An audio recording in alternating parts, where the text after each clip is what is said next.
Angela Rayner says repealing the Strikes Act, which is a sort of Rishi Sunak number, is the first part of our plan to reset industrial relations so they are fit for a modern economy. And yes, I can hear Anne sighing already.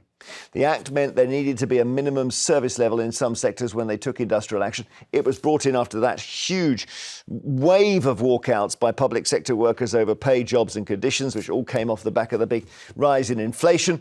The bill was criticised at the time, with ministers saying the measures did not resolve a single strike and only served to inflame tensions. So what do you think, Anne? You don't like it? No, I think the government's gone absolutely mad.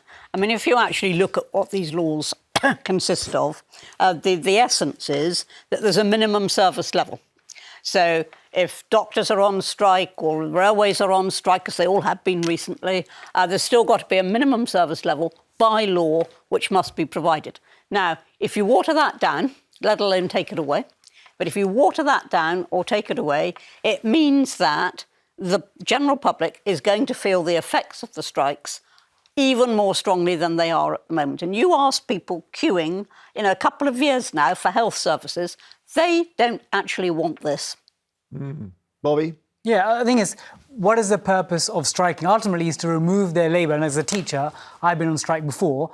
You remove your labour so that it does cause disruption and negative impact, because that's the only way that these people feel as if they can make an impact. And again, when this legislation came through in 2023, their purpose is, let's try and reduce strikes. This legislation will solve that. But actually, what we found is it didn't solve a single strike. In fact, it just made the situation between the employees and the bosses get even worse. I think there was actually a case in the railways where they tried to impose this minimum service thing and they caused a bigger walkout. Exactly. So I think ultimately this legislation has caused worsening relations, worse output for us as the end consumer. So therefore, actually, it's not fit for purpose. So I say remove and you this. don't agree? No, I absolutely do not agree. I mean, I do think that where essential services are concerned, you should have minimum service requirements. I mean, I really feel that exceptionally strongly. And the idea that any trade union would think that was unreasonable, I say, makes them utterly irresponsible. But isn't it the case, Anne, that let's say in the health service, the trade unions say we already were ensuring that we were staffing A&E, for example, or somebody who had to have that radiotherapy that day. Well, ask the general public who were trying to get it. Well, yeah, no, fair comment. We'll take calls on this, 0207 862 2222. But I suppose we're seeing, where Labour are heading, their sort of direction of travel. It's really interesting, isn't it, Bobby? Yeah, I think they're trying to, over the last 14 years, we've had worsening relations between the government and many public sector organisations, whether it's the teachers, whether it's the nurses or doctors or rail workers. And Labour have got a fresh start. They're coming in as a new government saying, actually, we want 10 years of renewal. And that starts by having better relations. It's not always going to be perfect, but having better relations with these sectors. But it's all very well having better relations, but if better relations mean people feel more able to strike, you've got a problem. And the thing that's happened with Labour is as soon as they get into power, the GPs... Now, the GPs, I wasn't expecting that to suddenly happen. I know why it didn't happen a year ago. I don't know whether they've saved it for Labour. I'm not sure what's going on. Well, Labour, of course, gave in to the junior doctors. Yes. And so, I mean, I think that... Gave in? That's... Well, 22%. Hang on. Yeah. So I think that, I call 22% giving in. So what that actually does is to encourage others. So I'm not surprised that the GPs looked at it and thought, OK, that's how you do it, is it? Two qualms there. And one is the word gave in. It's a negotiation.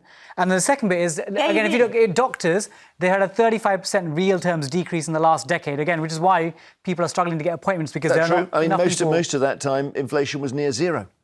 But 35% down in real terms overall, and they've got it back to 22%. So it's like what they're essentially wanting is the doctors want pay restoration. They're not wanting a bumper compared to what it should have been, a restoration. So I wouldn't... By that, and it was pay restoration? Well, I mean, for heaven's sake, I mean, as you've just pointed out, inflation was virtually at zero. So the idea... that you have, you have a real difference. 35% down overall. You can do anything you like with statistics. The fact is, they are prepared to put patients at risk for more money. I find that despicable. Okay. And actually, I'm going to say it to you, I'm going to say it to your face, if you came out on strike at a time that your pupils needed you, that was wrong too. All right, Simon in Manchester, hi. Hi, good morning, everybody. What do you think, Simon, of Labour's idea that they're just this minimum service thing they're going to scrap? Well, I remember the 70s. I'm old enough to remember the 70s. I was a child, but I remember it. We'd be going back to the past, not back to the future. It would be a disaster. I think, given the recent doctors' pay settlement, everybody would simply jump on the bandwagon and we would be back to the 1970s for strikes. This is not a good idea. The thing that caused all the havoc seems to have been the massive spike in inflation. So everyone was then able, as Bobby just said, to put these stats together saying, look, my salary is now half what it was 10 years ago. Now that inflation is down, surely we're not going to get the same bother. I mean, at the moment, inflation is down, but it just means that they're only going up by 2%. They've been going up. Prices don't drop, of course, when inflation comes down. They just go up less. If you look at rents, if you look at, I'm a landlord, I've rang in before. If you look at the rentals, they're still going up and up and up. Labour are bringing in the renters' rights bill. That'll simply increase rents and homelessness. Nothing's changing. If we give the opportunity for people to strike easier, they absolutely will take it. OK, Simon, thank you. Dave in Lancaster, do you think the Labour are OK changing this, or are they going to get into trouble? I think it's great that they're changing it. I think it's time we had a conversation yesterday about riots. And this is the same sort of thing. The levelling up of society is essential. If we don't do it, you have privileged people sitting on your panel now. I'm afraid that wealth has got to be shared. One way or another, it's going to happen sometime down the line.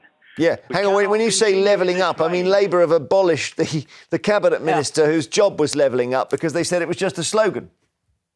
Yeah, well, I mean, governments do what they need to do to stay in power and to make it look good and to impress people. What they do behind the scenes and what the truth of this, none of us are ever going to know. And it's the same with business and everything else. There are controls out there that we don't know anything about. But you see, I've got a teacher and an ex-politician on the panel, and you believe they're hiding wealth. Hiding it? Well, Yeah. I didn't say they're hiding wealth. No, he didn't say that. Well, they're wealthy, but without... Well, no, we're not being flash. You don't come in here with a Lamborghini, Anne, do you? You don't. No, I've got a 17-year-old Ford Escort. Yeah, there we are. Dave, I mean, how much Ford of Focus. Anne's wealth are you Focus. trying to take off her? No, I don't that's believe that anybody... I have a principle. I don't believe that anybody should have wealth. I believe that society should be levelled up completely across the board. Everybody should do their bit. They should contribute, and we should all be treated in an equal manner. Until we do that, we're going to have problems. It's funny because after the collapse of communism, I did go to Russia and I did some reporting there. And the thing that was really crazy about it was that in that society where everyone had the same, even to the point, by the way, you didn't have pay taxes, at the top of society there were these, not so much oligarchs, but there was the elite. Yeah. There was always one hotel in every town that the government ministers stayed in, and they had the best cars. They had the ZIL limousine. And I realised, Dave, that when you get that society, there's always going to be some people sitting on top of us all. But we wouldn't, hang on, Dave, if I can just say this to you. The only way that you can afford health services, pension systems, social security and all the rest of it, the only way that you can afford any of that is if you make money. And wealth is an enormous incentive, and it is the money makers who help us actually to provide all those services. How about that, Dave? If I could just say, well, very, very quickly, the Good Samaritan wouldn't have been able to help the man who fell among thieves if he didn't actually have a beast and oil and wine and bandages. That is a line from Margaret Thatcher. No, it isn't. It's a line from Anne Widdecombe. Go on, Dave. You're straight through to Anne Widdecombe. Right, Anne Widdecombe. Yes. Wealth is the problem. Money is the problem. It stops us from doing the things we need to do. It stops the NHS from... It stops drug companies from producing cures. Go on Google. We don't want cures. We want customers. It's money that causes the problem. I don't know, but let Bobby... Bobby's a great stats man. Let Bobby in here. Yeah, there's also a phrase I want to bring here. It's about equality of opportunity, not equality of outcomes. Yeah, that's right. Because if we try, again, I'm someone that's left-leaning. I grew up in a council estate. I want all my students, young people, to have the same opportunity. But it doesn't mean we make sure we take same outcome things from everyone, trying to level out. The line I remembered that was an Anne Widdecombe line, but it was that she said, Thatcher said, the Good Samaritan didn't just have good intentions, he had money as well. He was probably a very successful small That businessman. was what actually. she said, even before your... Yes, yeah, but I'm just saying. OK, Dave, thank you. Ring again, my friend. That was so interesting. Mark in Derbyshire, hi. I can't remember what we're discussing. The anti-strike laws. Yes. I wanted to address Anne's comment that basically says that strikes are wrong because they upset people and they cause them problems. Well, that's the whole point. Yeah. I've worked for a company that tried to ban all involvement employees had with unions, and they stated that from the moment we worked there, we will not deal with unions. Okay? Yep. And that company abused me and treated me and all other employees like robots. They demanded employees were on 24-hour calls. Don't say, but I reckon I know who you're talking about here, because there's some famous cases. So your point being what? That strikes have got to be inconvenient to have impact? Oh, not just inconvenient. Well, not just that. Strikes are usually the only thing you can do to deal with a bullying employer that's enforcing their will upon their employees. There we go. But it was, of course, that's it. It was, of course, a Conservative government that for the first time put into law the right to strike. And I think it's worth remembering that. That is exactly When was that, what in the 1800s? No, Ted Heath. Oh, actually guaranteed it in law that there was a right to strike. It had never. Well, you find something new every day. I did. It was actually enshrined as a result of that. But what I would say is I didn't just talk about inconvenience. I didn't just talk about people being upset. I was talking about people who actually needed urgent healthcare, who needed urgently to travel for all manner of reasons. We have to move on. OK, thank you, Mark. Later.